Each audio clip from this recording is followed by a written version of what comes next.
Let's bring in Michigan Public Service Commission Chairman Dan Scripps, who's been on the show, I don't know, 3 or 4 times now. What do you think, Dan? I think that's right. Yeah, it's always great to be with you.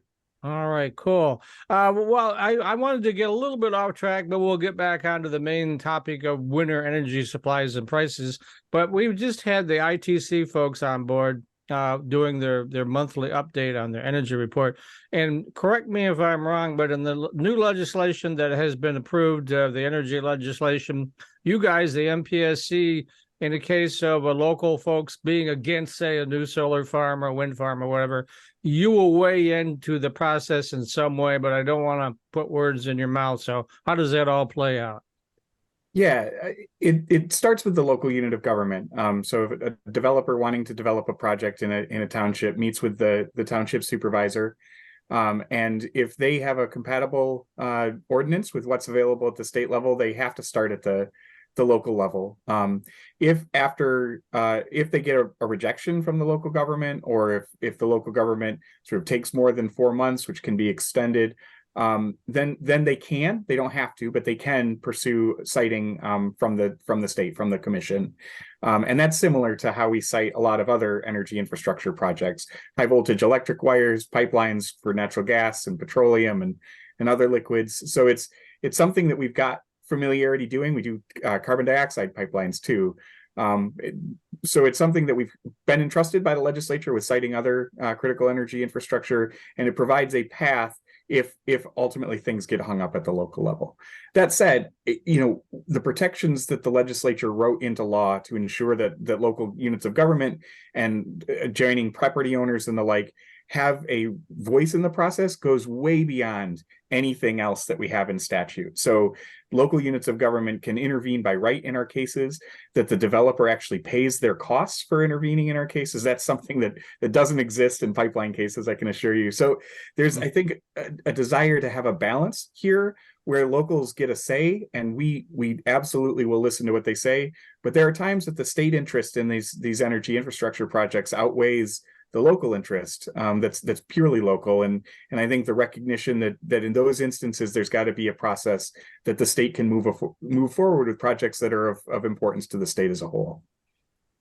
Well, without asking you to make any value judgments that might get us all in trouble, I was just, I don't know if you heard me earlier, I was just reading a PBS story this morning about some of the misinformation that's involved in some of the opposition to especially wind projects.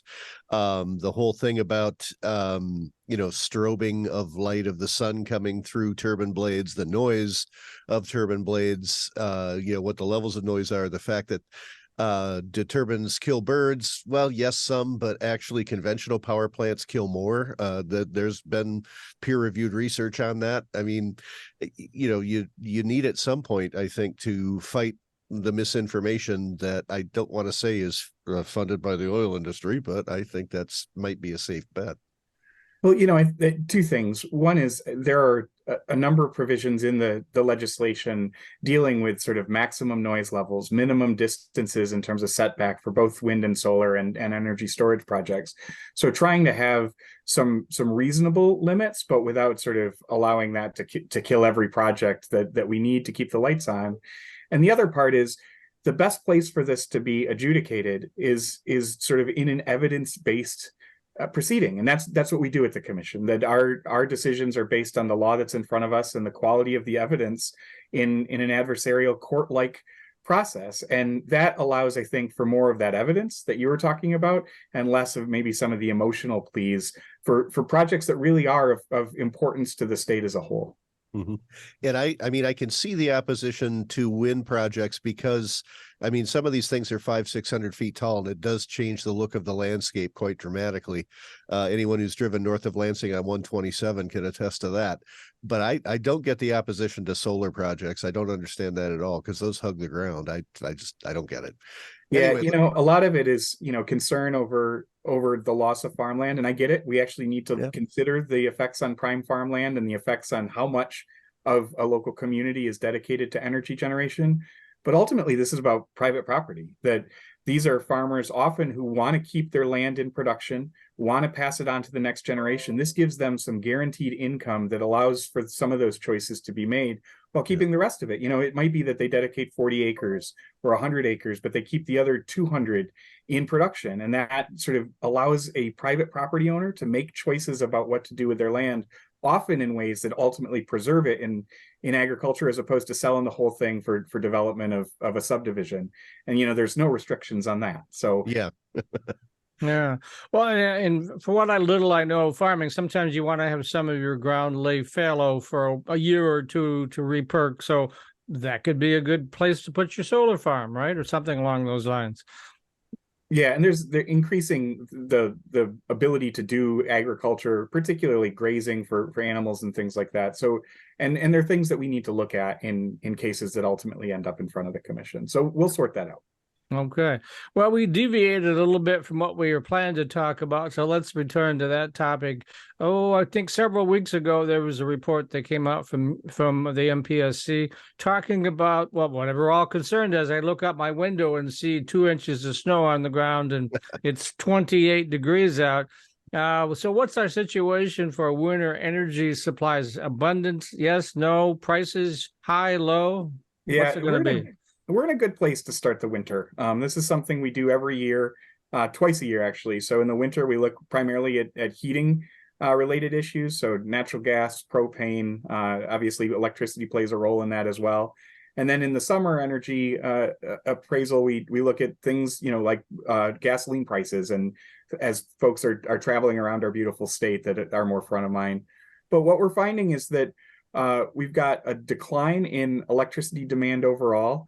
That the consumption of natural gas is projected to increase entirely due to the growing role that natural gas plays in our electricity system. Gas use and other things, including home heating, is expected to decline.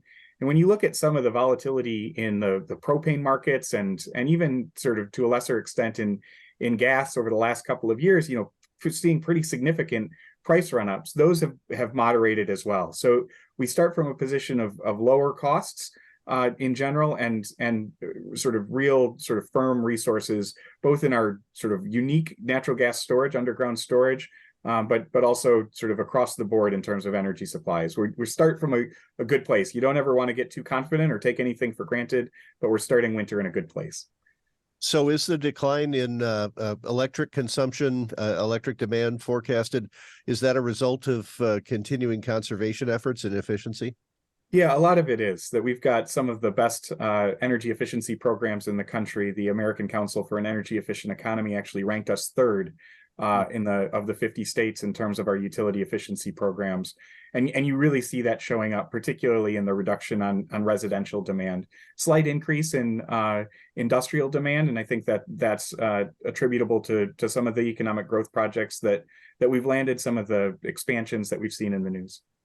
Yeah, I can tell you, I know anecdote is not data, but at my house, I spent the last 2 days decorating my house for the holidays. Energy consumption. So that now you could basically use my house as a Hallmark movie set. But all of the lights that I'm using are now LED. Mm-hmm. And it's just amazing how much less power those things use. A string of 300, of those little twinkly outdoor lights.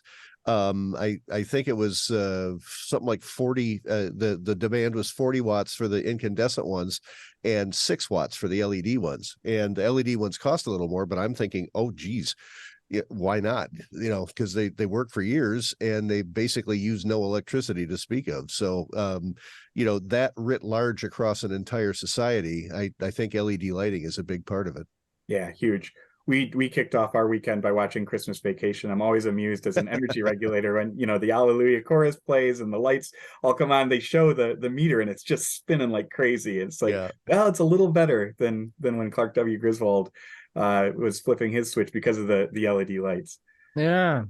Hey, the other thing that we could talk about if you feel comfortable doing so, I believe the new energy regs that just came out of the legislation 2040, that I'm not sure if it will be 100% renewable, but a large part renewable. Did I get that right?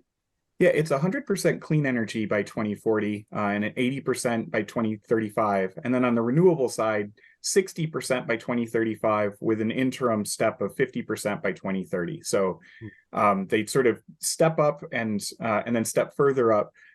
Clean energy is defined a bit more broadly. It's renewable energy plus nuclear gas, but only if it's got carbon capture and sequestration connected to it. And then there's some flexibility for us as the commission to define other clean energy resources that are sort of consistent with the legislature's general sort of approach to this. So it's and I will say one of the important pieces, these are ambitious targets. They're some of the most ambitious targets in the country, Yeah. but they run through our integrated resource planning process. So we get to optimize for cost and reliability, just like we do today, but with stronger targets. And the flexibility that's built in and some of the off-ramps. I feel really good about this legislation. This feels ambitious, but also implementable, that it's not just words on paper or something that's going to, crash the grid or spike bills. Those protections were written in by the legislature, and to do it through a methodical planning process that's been in place since 2016, I think shows us how we can continue to step up. You said that natural gas is a big part of this. How about nuclear? It is, yeah. So nuclear is about a fifth of our electricity generation today. We'll see if we can bring Palisades back on. We're all pushing for that, fingers crossed, but that would bump it up to closer to a quarter. And we're looking currently under a study directed by the legislature what the future of nuclear might look like in Michigan. And it offers a lot in terms of base load, carbon-free power that's always there. So my expectation is that it'll continue to play an important role in the energy mix, and there's an accommodation for that in the definition of clean energy. And of course, if we could switch it from fission to fusion, then we'd have the sun power. But I think that's a bit too much for the. I mean, I cover all that stuff, and I know the technology is not quite there yet. So who knows? Yeah, the joke is that it's 10 years away and has been for the last 40 years. So, that's I'll exactly. also say, some of the researchers at MIT and U of M and other places are just doing amazing things there. So I think it's, there's real promise there, but it's still got to get to market. Yeah, that was I used to work at Crane's Detroit Business, and that was the owner Keith Crane's joke about electric vehicles. He would say, the electric vehicle has been 5 years away my entire life. Well, they're finally here. They finally got here. And hopefully someday the same will be true for fusion power. But anyway, Mike, go ahead. Well, I'm just going to say, as we wrap towards the end, so ambitious goals, achievable goals. Are you a little worried about, this is quite a hurdle to get over? Do you think the state can do it? I do, in part because of the flexibility that's built into the legislation, because of some of the ways that they run through our processes and allow us to ensure that it's affordable and reliable. But also, we have the first energy storage requirement in the Midwest, and one of the most ambitious, and that helps sort of address some of the variability, as well as a study into longer term, sort of multi-day duration storage. So by taking a pretty technology neutral approach, saying we want to get to 100% clean energy, and a lot of that's going to be renewables, but we've got a flexibility in planning and in technology resources, I think this gives us an achievable path to some pretty ambitious goals.